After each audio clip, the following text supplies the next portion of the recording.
right. So I live in a fifth wheel. We live in a 41-foot fifth wheel, and we pull it around with a 1-ton Chevy Silverado, and it's pretty cool. We sold our house like I don't know 4 years ago now. I think it's been, and we've been living full time in our RV. And the interesting part about RVing that you really don't get a full feeling of until you watch a bunch of YouTube videos is what it's like to go through an RV through a storm in an RV. And it's kind of interesting because they're susceptible to wind. I mean, the rain because of what they're made out of. It sounds like you're in a tin can when it rains real hard, and God forbid there would be a hailstorm. All right, we got caught in a hailstorm and it tore the hell out of our rig. We had to have a bunch of things fixed on it, but yeah, but there's this anticipation, and it's almost an energy thing. It really is, and it's kind of exciting, but it's scary.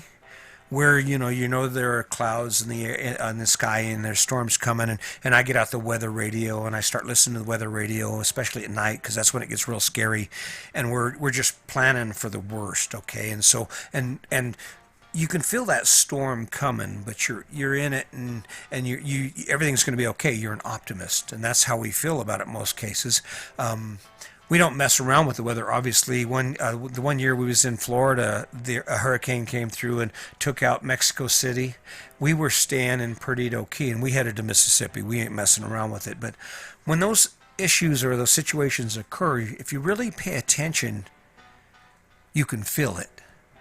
You can kind of feel the energy change, and you start getting on edge, and you start looking around and start thinking about, okay, what do we need to do? Well, if you're wondering why I'm telling you this, it's a couple of reasons. The first is that my life isn't perfect. Living in a fifth wheel isn't perfect. It's just better, that's all. But the other thing is, the reason I'm telling you this is because that's how I feel now. Not about the RV experience, but about life. See, I'm watching what's going on and all the hate and division amongst ourselves. What's really ridiculous is we are divided amongst ourselves about things that we don't have any control over. And when it comes down to it, we are all living exactly the same lives. I don't care what side of the fence you are on any issue. Chances are you work for a living, you have more bills than you have money, you never have enough time, and no matter what you do, there's always more shit to do. That's what I'm talking about. And what's interesting about it is people we don't know are actually enticing us to hate people we don't know. Someone you've never met is actually out there spouting their noise, making all their declarations about people you've never met, to the point that you're listening to this person you don't know, and you're making decisions where you hate people you don't know because of it. Did you hear me say that? What the hell do you know about someone who's different than you beyond what someone tells you? Prove it. Any fact your hero's given you, prove it. That's why I say batten down the hatches, man, because it's coming. I'm not sure if you realize it. Most people don't, but this is just the beginning. And when I talk about living my best life, it started out when I first started doing this podcast. The intent was to get you to experience more of your life, to be able to spend more time doing what you love. And that is still the case. And it's even more important now than it ever was, because I guarantee you things are going to get worse. And if you weren't in a position to do what you love, to spend time enjoying life, these next few years, you're not going to have much time for that unless you start planning now. You see, this economy's still booming. If I had a big ass house and had a big mortgage on it, I would be getting rid of that shit so fast. Because the bottom is going to fall out. I mean, think about it. How long we've been at a normal pace for more than 4 months. Where the only reason the economy is even doing what it's doing right now is because it was artificially propped up by a big stimulus package that our grandkids, great-grandkids, and God knows how many generations are going to have to pay for. And here we are, hanging out, got a party. We don't need to worry about COVID-19. We got a party. We got to get out. This is all crazy, even though more than 140,000 people have died. Mothers, brothers, sisters, fathers, daughters, cousins, friends. There's a storm coming. You better batten down the hatches. You better stop spending every penny you get, and you better start putting some money aside. You better start planning for a really lean future, because I don't see how it's going to change. How many businesses how many businesses have went out or filed bankruptcy since COVID-19 started? How many small businesses that you don't even know about are no longer in existence because of COVID-19? I don't know. Is this a scare tactic? It might be. I might be trying to scare the shit out of you. I don't know. I guess if fear works, I'm in it. If fear works, if fear is what it takes for me to get you motivated to take a look around, start looking at your life, and start making a plan for what's coming, I'll use it. I'll take that. Whatever it takes. See, things, I'm not asking you for anything. I'm giving you some sound advice. And my advice to you is, if you're spending money right now and you don't have any money, you probably shouldn't be spending it. If you're in debt and you continue to spend money and you're not working towards alleviating that debt and getting ready and trying to offset it for the struggle that's coming, you might want to start, because there's a storm coming, I guarantee you. And just like me and Sandy, when we're out on the road and we're in Kansas, Salina, Kansas, and there's dark ass clouds, and you know, Salina, that's where all tornadoes are born. Okay, maybe not. I don't know that for a fact, but I'm just joking. But we batten down the hatches. We get ready, and even now we've battened down the hatches. We kind of keep to ourselves. I haven't met my neighbors yet. I said hi to them, welcome to the neighborhood from my porch, and now I'm hanging out with me. Guess why? Because I'm not done living. I'm not done waking up every day doing the shit I love to do and enjoying this thing called life. That's why I wear a mask. That's why I'm hoping everyone else wears a mask. Let's just pretend it's not true. And I'm jumping on this. I know people are going to say, oh yeah, bullshit. Let's just pretend it's not true. And you wear a mask around and nothing happens, and pretty soon COVID-19 goes away. That's cool, right? That works. But what happens if you're wrong? What happens not only if you're wrong, but you run around, you don't wear a mask, and you bring that shit home to your family, your friends? Everything's good till somebody dies, right? Everything's good till someone gets hurt. It's a free country, your choice. I'm just saying, I'm going to do what I can to protect me, even if you're not. I'm going to do what I can. I don't know if the mask protects me or not, but I certainly don't want to die of asphyxiation on a bed. That's all I'm saying. Believe what you want, and it's not a political statement. This is another point to the division within ourselves, the division amongst the working class, based on ideas that are given to us from people we don't even know. Conversations about hating people we've never met.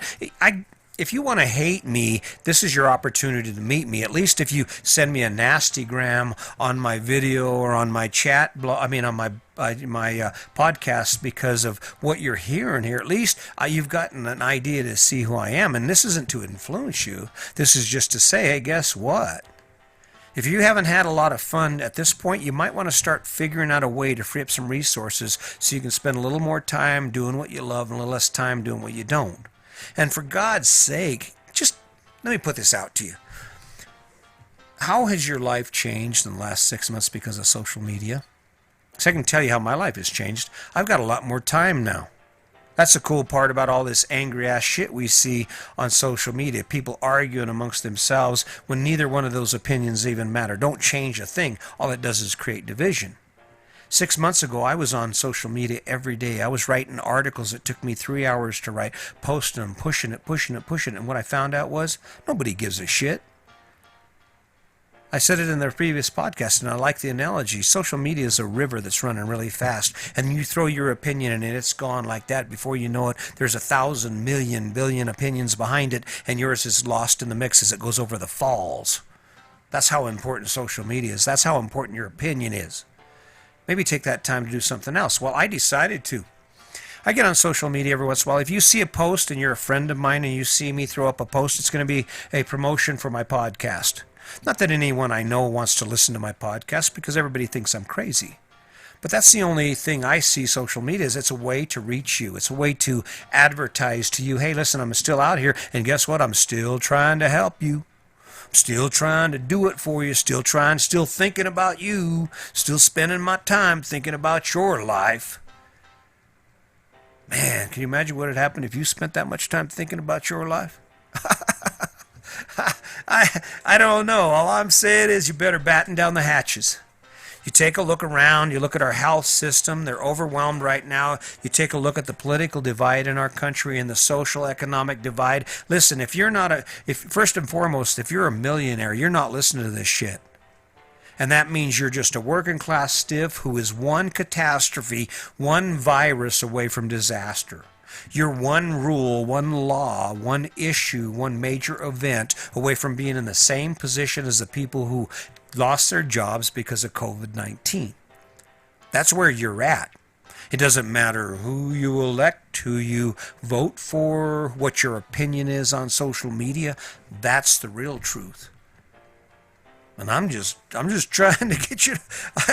I mean, don't hate on me, man. I'm just the messenger. I'm like Yoda in a really terrible disaster movie.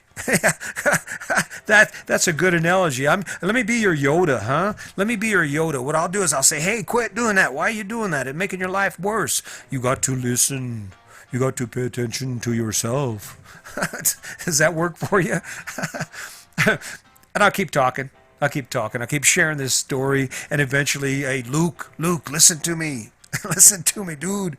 Dude, the ship is sinking, man. Come on. You better batten down the hatches. Because it's going to get worse. I guarantee it. I promise. And not that I want it. And I know I laugh about it. Because I don't want to cry. I mean, I put all this effort in these podcasts every day, and it's about you. It's about helping you figure out that, you know what, you can have the house, the car, all that crap, but downsize it so you can also have the life. You can have the experiences you want to live. And if you can't afford the crap you have now, that would be a key indicator that you probably should start getting rid of some of the crap you have now. I mean, everybody goes, well, hey, what's your credit score? Like it's a badge of honor. We should actually have patches made we wear on our shoulders right here. Hey, what's up, 720? Oh, what's going on, 815? 815, man, you can buy anything you can't afford. That's really what we're talking about, right? Oh, wow, 720. You can go in debt for more than you'll ever be able to pay back at an interest rate that will triple it by the time if you were to pay it back. Whoa, there's a really good plan. Must be. When I got my loan on my first house, my mom and dad were so happy. They're like, oh, yeah, all right, join the crowd. Join the crowd of people who spend every day working your ass off, dragging your butt out of bed, going to work, doing what you do so you can come home and do it again tomorrow. And everybody's like, well, that's crazy. What other choices are? Well, you could stop being in debt. If you didn't owe, you wouldn't have to pay, right? So don't owe. And then pick through it very carefully. Well-chosen dollars, well-chosen minutes. You know what I mean? I mean, you're not going to go into a restaurant and pay top dollar for a half-assed steak, are you? So why wouldn't you take that same approach when it comes to your life? This is the point I'm making. And I know it's just completely abstract and over your head because you're so submerged in these ideas about, oh, my amazing life, and you jump in your truck and my life is good, and yet you got so much crap packed into your life that your garage is a storage unit. Your game room is loaded down with all kinds of stuff that is so important to you that you won't look at it for 10 years, but you can't bring yourself to get rid of it. Oh yeah, that's the life I'm talking about. Not sure how to do this. I've tried the nice approach. I've tried being the guy, that caring, sensitive individual. And that don't mistake me. I am. But the point is there is some recipe for me getting your attention, for me to get you either pissed off or emotionally connected to the point that you either hate me or love me, but you think about it. And not about me. It don't matter if you remember me. Remember that it's a lot funner to spend your time playing than it is to spend your time working. Now, whatever you call playing, that's your choice. That has nothing to do with me and my RV life. But the point is, you have to find a way to do that. I mean, it only makes sense, right? Let's see. I'm going to bust my ass or I'm going to bust my ass playing. I'm still going to go home tired, but when I lay down in bed, I'm going to think about busting my ass working, or I'm going to say, oh, yeah, that was cool. Man, that was cool. We did it again. Hey, baby, did you have fun? She's like, yeah, baby, I had fun. And the big thing is that you know how to do it. You know how to make it happen. So you get to keep making it happen. That's all right. I think I've said enough. Listen, I'm rolling out here. I got Sandy pinned up in the bedroom because I'm trying to get these podcasts done, and it's getting ready to rain outside, and I got a few things I have to do. But just to remind you, listen, you wake up every day and you have a choice. And even if it's a choice, even if it's a small choice, the choice to go out and start talking about what you could do and start being honest with yourself about the things you're doing now and how you truly feel about them. And more importantly, how you can live your best life, how you can take what you're doing now and transform it into something that's better, that adds energy and excitement to your life and makes at least part of your day, all the struggles you face every day, worth every bit of it. That's all I'm saying. Pick it up, try it. Add something to your life you love, take away something from your life you don't. Try it. See what happens amid the change. See what happens amid that action, and I guarantee you won't be disappointed. And just remember, I said it here first. Probably not first. I'm sure I'm not the only one who said it, but I'm going to take credit for it. You better batten down the hatches because there's a storm coming. Get ready for it. Get ready for some struggle. So anyway, I hope you keep tuning in. I hope you keep listening. Thank you for the shares. Thank you for the follows. Thank you for the likes. Like I said, I renovated my YouTube page. It is now Your Best Life Defined. It's connected to this podcast. And of course, this podcast is Your Best Life Defined. Look for the renovations on my website. I was running off of my domain name, which is chrishawkes.com, but I'll let you know in the future on Your Best Life Defined, which is my new domain. I'll get that thing up and running. I'm going to try and do some book reviews and some other things. Still working on the book. It's been a struggle because I'm still trying to find my rhythm with this, and we're really busy. But I will get it done. Keep watching for it. And just remember, as always, remember today's your day. Make it a good one.